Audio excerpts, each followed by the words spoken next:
Hi guys, it's Amy from Little Farm Quilts. Welcome to Facebook Live. It is Sunday at 2 o'clock. It's warm here. I think it's in the 80s, probably high 80s, around 88 or so. It's humid. I spent most of the morning, I went to church, then we went down and worked the bees this morning. We did a little filming on that, so look for a video to come on that. We're excited about the bees. They're doing well. We have a couple concerns with one of the hives, which I'll talk about in the video, and we'll just go from there. I also did another video today about preserving eggs for the winter, so you want to keep an eye on that coming this week. But today, I want to talk about the sew-along first. We've decided to start it on August 5th, which is a Sunday. We will start it here on Facebook Live. I want to apologize to everybody. It has been busy here. I have not finalized all the pattern enough to have it published yet.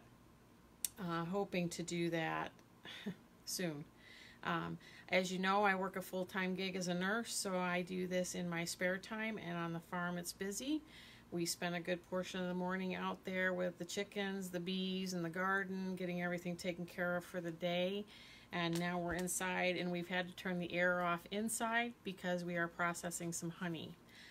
So we need it warm in here. It makes that a lot easier. So today we're just going to talk about quilting. You know about the sew-along dates, and you're down here in my studio. This here is my mid-arm setup. This is not a long arm. Long arms are much bigger. This is my Bailey's Home Quilter. It's a Pro 15, which means it has a 15-inch throat. The throat is the distance from the needle housing to the back of the machine. That's 15 inches. I have it up on a frame mainly because my back was killing me with sit-down quilting all the time. So the frame's much better. I'm up on my feet, better ergonomically. And here on the frame you'll see that I have my Americana quilt. I pieced this just before July 4th weekend. It is the only quilt that I have pieced right now that is sufficient size to be on this frame. The other quilts I have pieced and sandwiched are much too large for this frame, so they will be sit-down quilted. I get a lot of questions all the time as to how I learned how to quilt. It's basically by watching videos like you're watching today and practice. And one of the things that I learned along the way from a couple of my mentors that I watch is how to practice using sketches. I spent about an hour and a half last night sketching out quilting designs because I knew today I wanted to work on certain designs on this quilt, and I wanted to get my head and my hands coordinated to that. I have to steer this machine to make the quilt designs that I want, and I find that if I practice them on paper, things go a lot smoother on this machine. The other quilting machine I have is our Brother PQ 1500S, which Courtney's going to show you over there. That is set up to quilt right now. It has a quilting foot on here, a ruler foot. It has a super slider, which helps the quilt move smoothly over that surface. And as you can see below, we have Miss Molly. Hi, Mo. She keeps me company down here when I sew. She loves to just lay there, and she behaves, and she's just good company. So it's just funny because now she wants us to pet her. We're not going to do that right now. Over across the way, you'll see a little bit of a mess. I don't know if Courtney can pan in. That is a cutting table, and I have a project on there right now that I'm working on. Here, I have a small pressing area, a small cutting area, and as you can see, for those of you that have been following along, those bonus triangles that I've been trying to trim and iron are all right here in this container. As you can see, I haven't gotten far with ironing them. I will eventually. I have a gazillion projects going down here right now, but I'm very happy and to be busy and creating and to be able to make these videos for you. Another thing that I do is I do free motion quilt along. So we're doing a sew along where we're going to sew an item together, and in the end of the day we're going to do what's called stitch in the ditch for the quilting, which is a very easy way to segue into quilting. As you get more advanced, you'll want to do some quilt alongs. So this is one of the very first quilt alongs I did, where I learned some ruler work in here. and actually did not do it with a ruler because I didn't have a ruler foot at the time. This is a meandering down to some swirls down here. And there's many other quilt designs on this quilt. I actually pull this out from time to time when I'm looking for quilt designs to remember the ones that I've practiced. And then I freshen up my mind on the paper and go at it on the quilt. I think the scariest part of quilting, I gotta say, I don't really get scared about it anymore when it's on quilts that I'm gonna keep. Like this Americana quilt's probably not gonna leave the house. So I'm good with practicing on here. And doing what I need to do and doing it in thread that contrasts so it shows up, because that's the best way to do things is practice. I get a little more nervous when I'm quilting customer quilts, especially if they've pieced the quilt. I know how much energy and time goes into piecing a quilt, so I don't want to ruin their quilt. That's basically why I get a little nervous. But I've never had a complaint yet, knock on wood.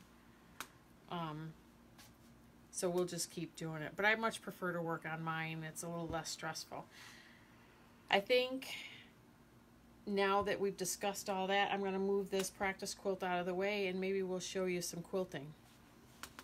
So let's move this over here. We'll get this off of here. And like I said, this is the Bailey's Pro 15. If you've been following along on Instagram, I just got a set of new feet for it, which is right here. I don't know if Courtney can see it. That is a ruler foot for this machine. This machine, I ordered this foot setup, which if you go around to the side, Court, you might be able to see it better. It's spring loaded and can be adjusted, and it has probably 6 or 8 feet that I can just snap on and off of it. Makes it really easy for me to quick change. A really good investment for me. So this is going to be a little loud. Up here you can see I did a feather motif. Normally I would not do a feather and a contrasting thread that showed up as much as this did because it's not forgiving. So every little bobble you'll be able to see until I wash this quilt. But today I'm practicing, so I like to do contrasting thread. It makes it easier for me to see, except when we get on this white where I can't see anything at all. But you can see I've done a little scroll decorative up in this line. I did some pebbles here, which you're not going to be able to see on camera, I don't think. They're just circles, all little different shaped circles. This is called Ribbon Candy, which it's not my best stitch, I will admit. And here I just did some parallel lines in this white section here. So here I've started on some more scroll work. And we're going to go ahead and film some more so you can see. And my machine is a little loud. It's not a long arm. It's not a professional machine, so it gets a little loud. So just forgive the noise and pop in with any questions you might have, and we'll answer them as we go.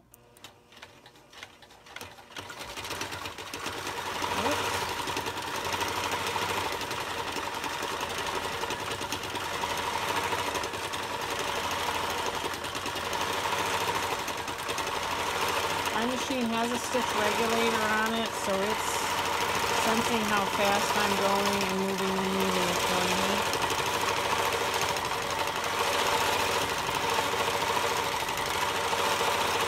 I love these new feet. The machine really works really well with the feet that were designed to go on it.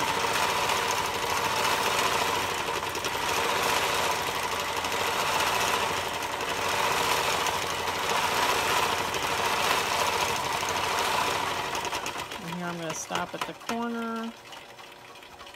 I'm going to use my ruler just to guide me down. And we'll do some straight lines in this one. I like the straight lines because it's a flag. It should have.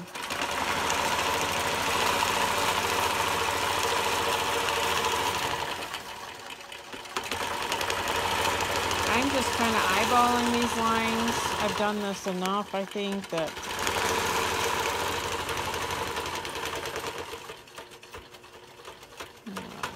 scooch down. We're going to do another one.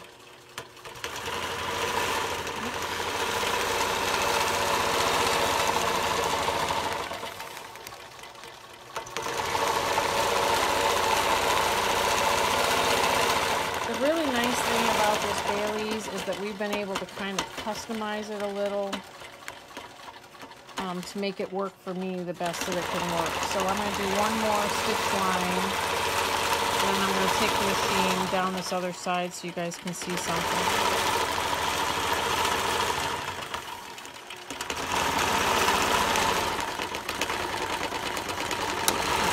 Stuck on one of my clips, which it does on occasion. So I'm going to take these clips off. It's back here. Most of you guys probably have a sit-down machine, so you don't have this issue. I have a roll of batting, and I have it kind of tucked in there to give me some resistance, because underneath this quilt is a plexiglass plate that gives me a platform for the ruler. So when I use my ruler, otherwise, this is usually only this wide. If I had only that for the ruler, it would tip back and forth. This gives me a nice sturdy place for the ruler to sit, and I can move it around. I can go behind. The only problem that I have sometimes with the rulers is sometimes the screw, as the needle bounces up and down, will hit the ruler, and believe me, you know it when that happens because it makes a nice loud noise. But this is what I'm working on with this quilt now. You can probably see the definition of the lines better than the pebbles, huh? Mm. Yeah. Courtney's behind the camera, so she's doing a lot of the work for me today. Normally I'm manning the camera and talking, so she's doing a lot of it for me today. I will continue to work on these flags. Hopefully, and have this quilt done sometime this week, and then we'll be binding, which is my least favorite part. I will probably end up with 10 quilts over here quilted and have to have a binding festival some weekend where I bind them all. I don't like that part. But is anybody actually popped on? Yeah, Jackie's here. Oh, hi, Jackie. Like I said, it's been a busy day on the farm. I don't know that we're going to get honey out of our beehives this year. I suspect that we're headed into a little bit of a drought with the 80s and the 90s, and nectar flow has slowed down a little bit. The honey that I'm actually filtering right now came to us from Courtney's boss, Trish Kuntz. She had a house that had a beehive in it, right? Honeybees? Mm-hmm. Yeah.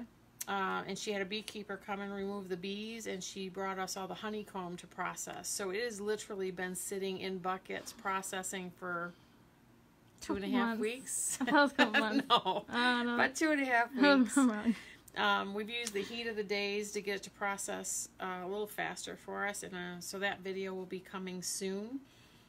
If you have any questions, pop on, type some questions, and I'll come through them later and answer them for you. Okay, you guys have a great day. I'm going to go back to quilting and sewing and doing some projects inside. All right, stay cool. Bye.